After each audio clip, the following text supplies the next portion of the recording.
My name is Finn, and I was 12 years old when the whispers began to truly fester in Bellwood.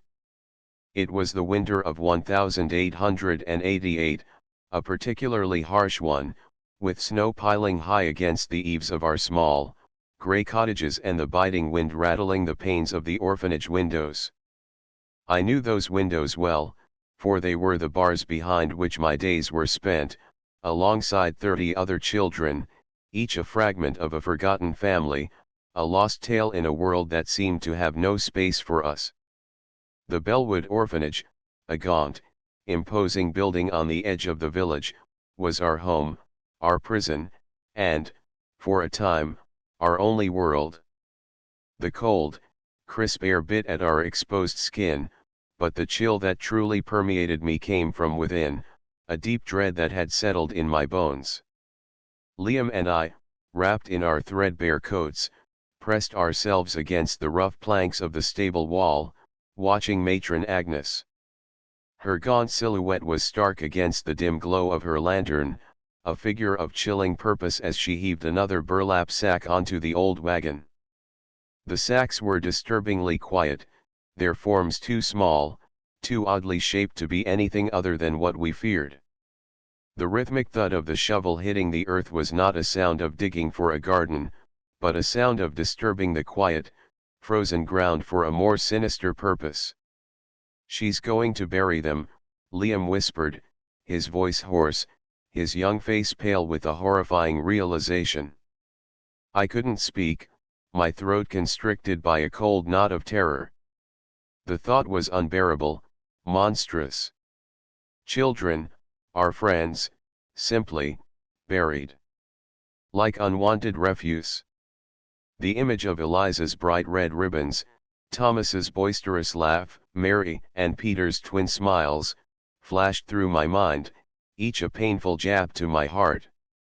Matron Agnes worked with a grim efficiency, her movements stiff but surprisingly strong for a woman of her age. She piled a layer of hay over the sacks, a crude attempt at concealment, then extinguished her lantern, plunging the stable into near total darkness. Only the faint, ambient moonlight filtering through the cracks in the stable walls offered any illumination. The wagon, laden with its terrible cargo, stood silent and ominous. We waited, huddled together, until we heard the distant creak of the stable door opening again, then the muffled sound of horses' hooves on the frozen ground. Matron Agnes, holding a new, unlit lantern, led the old cart out into the night.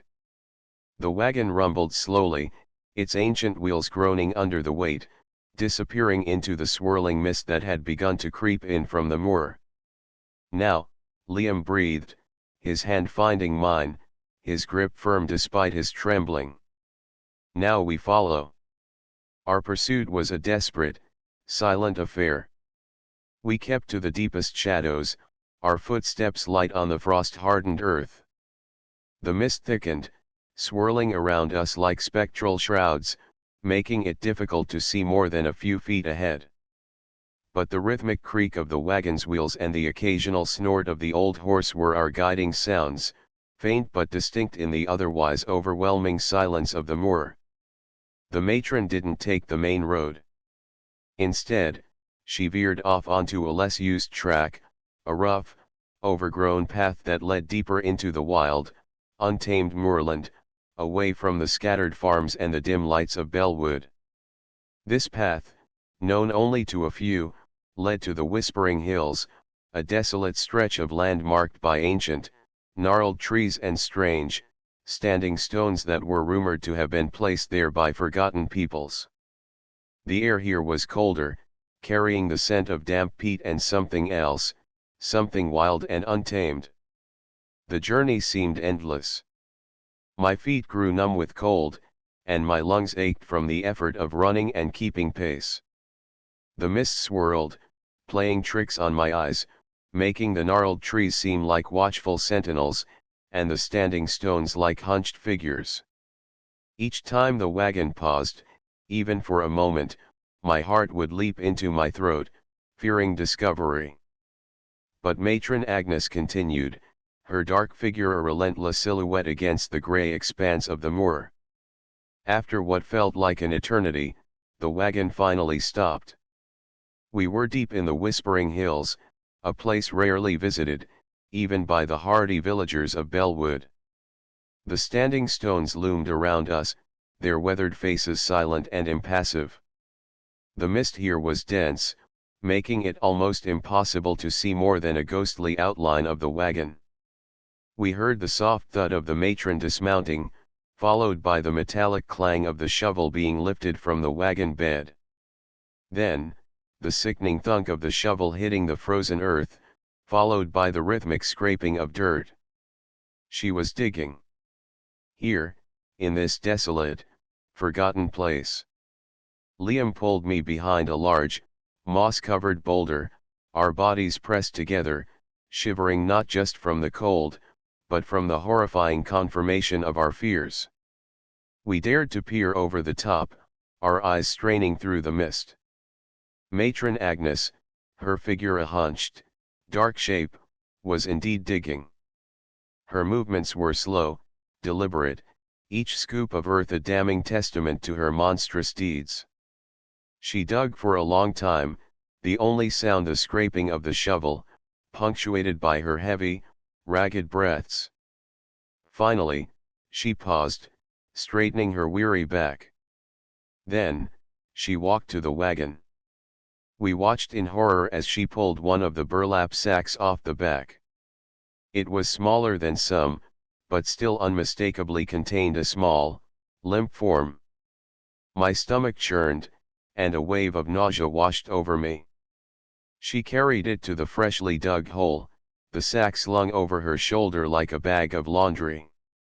With a final, agonizing effort, she lowered it into the dark abyss. The sound of the first clods of earth hitting the sack was a sound that would haunt my nightmares for years to come, a soft, muffled thud that resonated with finality. She covered it quickly, efficiently, then smoothed it over the disturbed earth with her foot, as if trying to erase any trace of her heinous act. My eyes burned with unshed tears, but I bit down hard on my lip, refusing to let them fall. Liam, beside me, was rigid, his fists clenched, his face a mask of furious grief. This was not adoption. This was murder. And the orphans of Bellwood were not being sold or hidden, they were being buried, silently, in the desolate reaches of the Whispering Hills. Matron Agnes then repeated the horrifying process. Another sack, another grave, another life extinguished and hidden beneath the cold, unfeeling earth. She buried 3 children that night, each burial a grotesque ritual performed under the silent gaze of the ancient standing stones.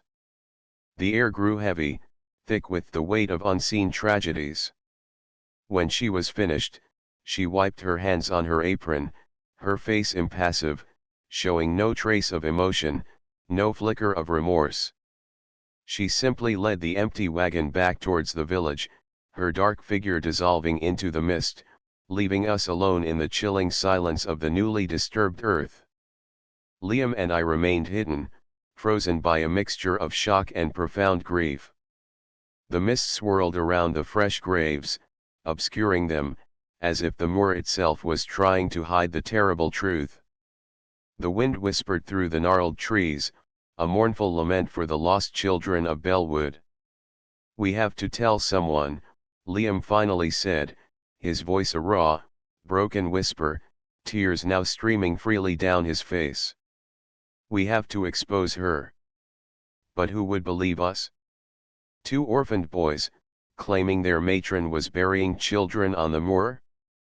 They would dismiss us as troubled, as feverish from the cold. They might even punish us for spreading such outrageous lies. Yet, the alternative was unthinkable, to let her continue, to allow more children to vanish into the cold earth. The stakes had never been higher. The truth we had unearthed was a terrible burden, and it was now our responsibility to carry it, to expose it, no matter the cost. The dark secret of Bellwood Orphanage, buried deep in the whispering hills, was now ours to reveal. Our days were governed by the stern hand of Matron Agnes, a woman whose face was as sharp and unyielding as the winter ice, and whose voice could curdle milk. She ran the orphanage with an iron fist, her rules rigid, her punishments swift. We lived on thin gruel and thinner hope, our clothes patched and threadbare, our dreams confined to the rare sight of a fresh apple or a storybook with actual pictures. Life was hard, but it was predictable. Until the disappearances started. It began subtly, almost imperceptibly, just like the first flakes of snow that heralded the harsh winter. A child would be gone. One morning, young Eliza, a quiet girl with bright red ribbons in her braids, wasn't at the breakfast table. Her bed, usually neatly made, was stripped bare. Her small wooden doll, her most cherished possession, was gone. Matron Agnes, when questioned by the older children, simply stated, "Eliza has been adopted. A good family has taken her in." A flicker of hope would briefly ignite in the hearts of the remaining orphans, a fleeting fantasy of warmth and kindness that quickly died under the matron's cold gaze. But something felt wrong. Eliza had never spoken of a family, never mentioned any visitors, unlike the few rare occasions when a child truly was adopted, a process that usually involved awkward meetings and a tearful farewell. Eliza had simply vanished. Then, a week later, it was Thomas, a boisterous boy with a penchant for mischievous pranks and a laugh that could fill the dormitory. He, too, was gone. No goodbye, no trace. Just an empty bed and the matron's same terse explanation. Thomas, adopted. My heart sunk. Thomas was too loud, too unmanageable, too Thomas to be the kind of boy families looked for. The whispers began then, hushed and fearful, late at night in the creaking dormitories, under threadbare blankets. Where did they go? What really happened? I had always been a quiet boy, observant, with a knack for noticing details others missed. My mind was a sieve, retaining every small inconsistency, every tremor in the matron's voice, every hurried glance of the weary staff. I knew that families seeking to adopt came from the distant towns, that they looked for quiet, well-behaved children. Eliza fit that description. Thomas did not. And neither of them had received visitors, or had their names called out for inspection. It was always a sudden, absolute absence. The older boys, particularly Liam, who was nearly 15 and possessed a weary wisdom born of too many years in the orphanage, started to connect the dots. "It's not adoption, Finn," he muttered to me one frigid evening, his breath misting in the air. "Not like the others." Liam had seen a few true adoptions in his time, and they were never like this. There were forms, official papers, a journey. These disappearances had none of that. The fear, once a distant hum, began to resonate in the very bones of the orphanage. Children grew quieter, their eyes constantly darting to the matron, to the empty beds. We became hyper-aware, listening for every creak of the floorboards, every shadow on the wall. The older children tried to protect the younger ones, huddling them close, inventing fantastical stories of the adopted children's new lives, knowing full well the lie they spoke. One moonlit night, after a particularly unsettling week during which two more children, the twins Mary and Peter, vanished without a whisper, Liam and I made a pact.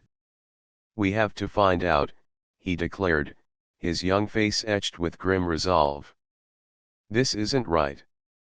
They're not being adopted." My gut churned with a mixture of fear and determination. We were just orphans, powerless in a world that saw us as little more than burdens. But the thought of another child disappearing, perhaps one of the littlest ones, the ones who still clung to tattered remnants of hope, spurred me on. Our investigation was a clandestine affair, conducted in the dead of night, after Matron Agnes had done her final rounds and the orphanage had settled into a deceptive silence. We explored the dusty attics, filled with forgotten trunks and cobwebbed memories. We crept into the cold, damp cellars, where the earthy smell of potatoes mingled with something else, something vaguely metallic and unsettling. We found nothing. No secret passages, no hidden rooms, no clues as to where the children might have gone. Then, a new detail emerged.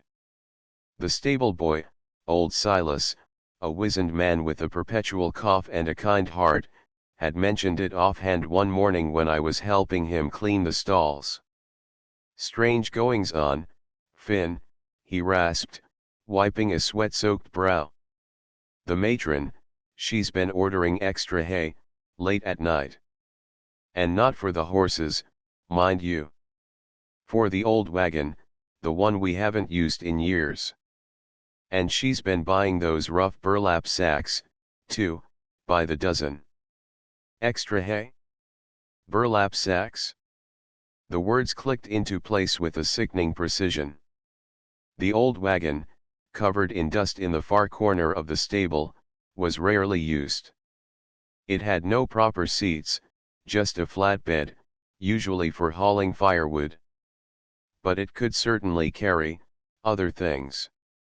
And the burlap sacks, a chilling image formed in my mind, an image of small, struggling forms concealed within coarse fabric. My blood ran cold.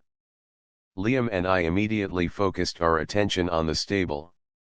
We watched, hidden in the shadows of the outbuildings, the next few nights. On the third night, our patience was rewarded. Just after midnight, a faint light flickered in the stable. Matron Agnes, her gaunt figure silhouetted against the dim lantern, was indeed loading burlap sacks onto the old wagon. They weren't moving. They were oddly shaped, too, not like bags of grain or potatoes. And then, she picked up a shovel. A shovel, in the middle of the night. My heart hammered against my ribs, a frantic drum beat. This was no adoption. This was something far darker, far more terrifying. The thought that had been a whisper, a fearful tremor, now solidified into a horrifying certainty: the orphans of Bellwood were not being adopted. They were being sold, hidden, or buried. And the matron, that cold, unyielding woman, was at the heart of it. Liam grabbed my arm, his face pale in the faint light. His eyes, usually so world-weary, now blazed with a fierce, protective anger. "We have to follow her," he breathed, his voice barely a whisper. "We have to know where she takes them." The fear was immense, a towering wave threatening to engulf me. But the sight of Matron Agnes, her shadow elongated and sinister against the stable wall, loading those silent, unsettling sacks, ignited a fire within me, stronger than any fear. We were the only ones left, the only ones who saw. The orphans of Bellwood were being erased, and we, Finn and Liam, were their only hope. We would follow her, no matter where the dark wagon led, even if it led us to a truth too terrible to bear. The walk back from the Whispering Hills was a blur of cold and raw grief. The mist clung to us, each swirling tendril feeling like a ghostly hand. Liam and I stumbled through the darkness, our feet heavy with exhaustion, our young minds reeling from the unspeakable horror we had witnessed. The images were seared into my memory: the dark silhouette of Matron Agnes, the rhythmic thud of the shovel, the silent, limp sacks, and the sickening sound of earth falling upon them. 3 children. 3 of our own. Buried. When we finally reached the edge of Bellwood, the scattered lights of the cottages seemed to mock us with their cozy warmth and ignorant peace. How could people sleep, how could they live, while such monstrous deeds were committed just beyond their sight. We slipped back into the orphanage through a loose back window in the laundry room, our movements quiet and furtive, like shadows returning to their rightful place. We collapsed onto our beds, pulling our thin blankets over us, but sleep was a distant luxury. My body ached, not just from the cold and the long walk, but from the crushing weight of the secret we now carried. Liam tossed and turned in the bunk above me, and I knew he was suffering the same torment.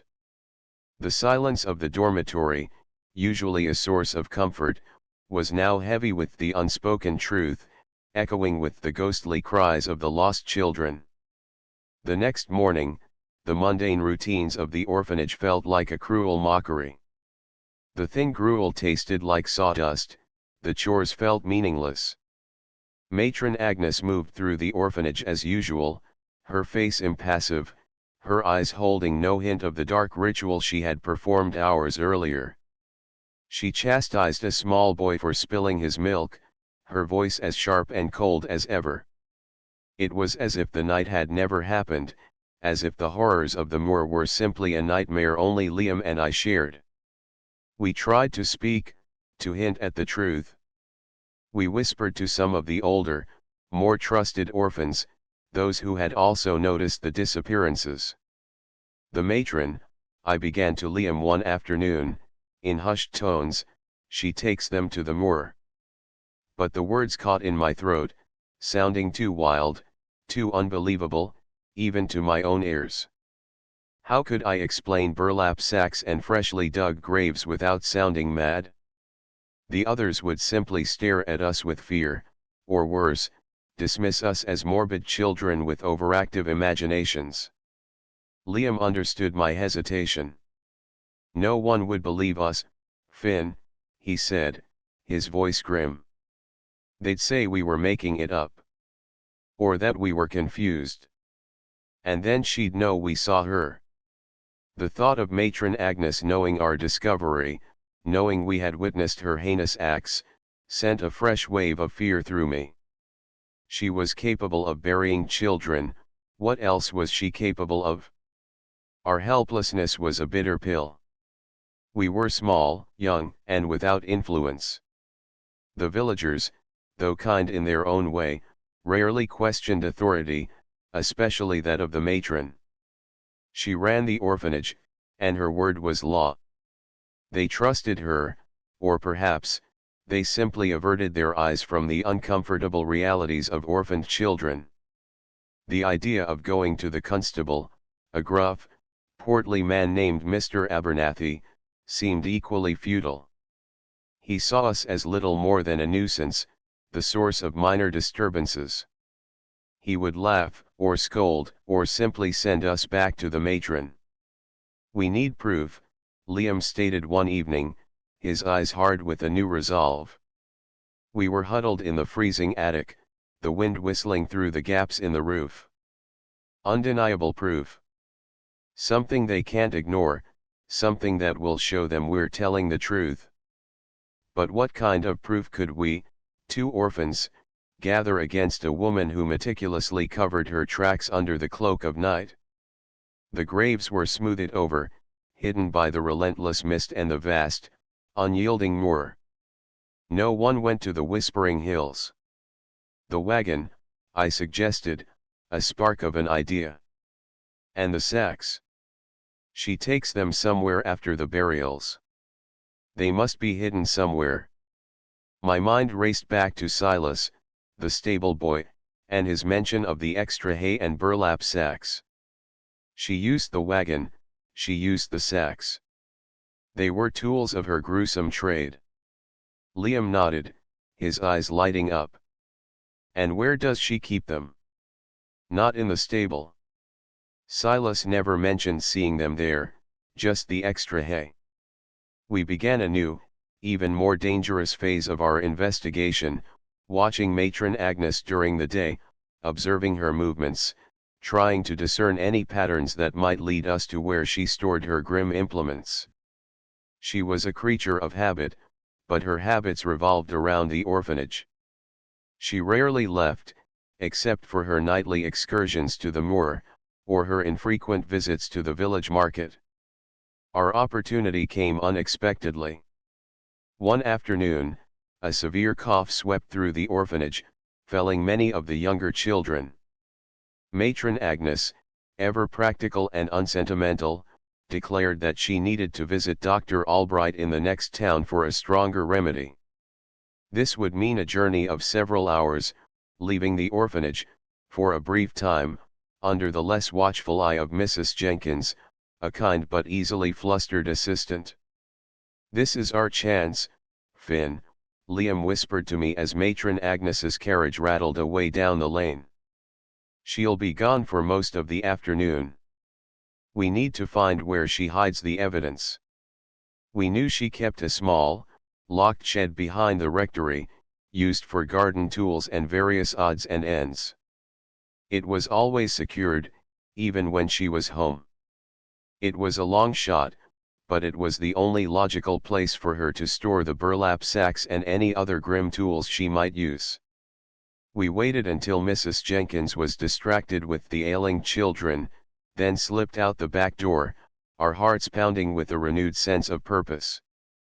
The shed was small, made of weathered wood, and stood hunched against the rectory wall.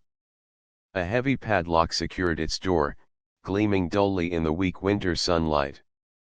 "It's locked tight," I whispered, my spirits sinking. Liam, however, was undeterred. He knelt, examining the padlock with a focused intensity. He had a knack for fiddling with locks, a skill he'd picked up from years of trying to get into the orphanage pantry after hours. He pulled a thin piece of wire, salvaged from an old broom, from his pocket. He worked patiently, his brow furrowed in concentration, the only sound the faint clicks of the wire against the metal. The minutes stretched, each one feeling like an eternity. My eyes darted around, fearing discovery at any moment. Then, with a soft, triumphant snick, the padlock sprang open. Liam grinned, a fleeting flash of his old, mischievous self, quickly replaced by a grim determination. He pulled open the shed door. The air inside was cold, musty, and faintly metallic. Tools hung on the walls, rusted shovels, hoes, rakes. But in the corner, neatly folded, were stacks of rough, dark burlap sacks. And beside them, leaning against the wall, was another shovel, its blade caked with dried mud. Not just any mud, dark, peaty mud, the kind found on the Whispering Hills. And then I saw it. Tucked beneath a stack of sacks, partially obscured by a leaning rake, was something else. A small, tarnished silver locket, its delicate chain broken. My breath hitched. It was identical to the one worn by Eliza, the first child to disappear, the one she had always clutched when she was scared. She never took it off. It was her mother's. A cold certainty settled in my heart, replacing the fear with a burning resolve. This was it. Undeniable proof. Not just the sacks, not just the shovel, but Eliza's locket. A tangible piece of the horror. We had found the undeniable evidence of Matron Agnes's unspeakable crimes. The question was no longer if we could expose her, but how. The small, tarnished locket, a silent testament to a life brutally ended, was now our most powerful weapon against the dark secret of Bellwood Orphanage. Eliza's locket lay cold and tarnished in my trembling hand, a tangible piece of the nightmare. It was unmistakable, the small, intricate silver flower etched onto its surface, the tiny scratch near the clasp where she'd caught it on a loose nail. This wasn't just proof, it was a scream, a silent, chilling accusation. Liam, his face pale, stared at it as if mesmerized, his own hand still clutching the wire that had picked the lock. The air in the shed, already cold and metallic, seemed to hum with the weight of our discovery. This is it, Liam breathed, his voice raw. They can't ignore this. Not a locket from a child who was adopted. My mind raced, envisioning the gruff Constable Abernathy, his skepticism, his dismissal. Even with the locket, would he truly believe us? Two orphans, with a wild tale of grave-digging matrons and buried children? He might suspect us of stealing it, or of making up stories for attention. We needed more. We needed a plan, not just proof. We carefully placed the locket back where we found it, concealed beneath the sacks, ensuring the shed looked undisturbed. We locked the padlock, leaving it exactly as we'd found it, the snick of the tumblers sounding eerily loud in the oppressive silence. We slipped back into the orphanage, our movements hushed, our hearts still pounding. The hours until Matron Agnes's return felt like an agonizing countdown. When she finally rattled back into the yard, her carriage wheels crunching on the gravel, we watched her from the dormitory window. She looked tired, her shoulders slumped, but her face remained impassive. She headed directly for the stable, then the shed, and after a moment, she reappeared, her stride unchanged. She suspected nothing. The locket was still safe. The next few days were spent in a whirlwind of whispered planning. We couldn't go to the constable alone. We needed an adult, someone respected, someone who might listen. Our thoughts immediately turned to Mr. Henderson, the village schoolmaster.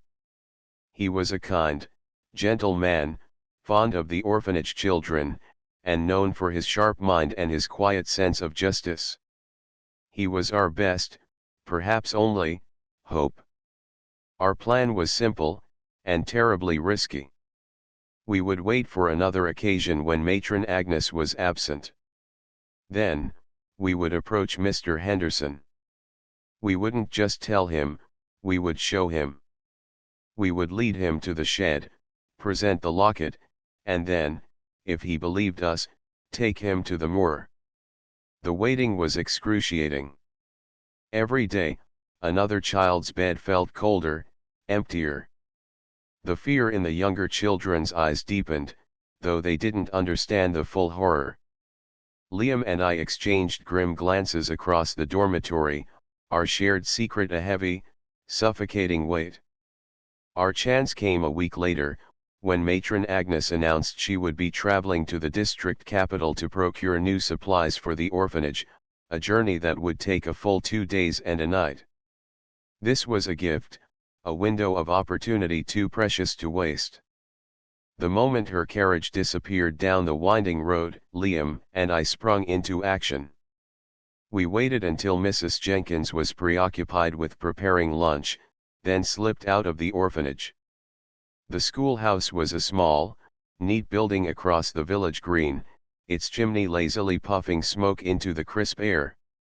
My stomach twisted with nerves, but Liam's hand, firm on my shoulder, gave me strength. We found Mr. Henderson in his small, cluttered office, hunched over ledgers, his spectacles perched on the end of his nose. He looked up, his face breaking into a kindly smile. "Finn, Liam. What brings you two here at this hour?"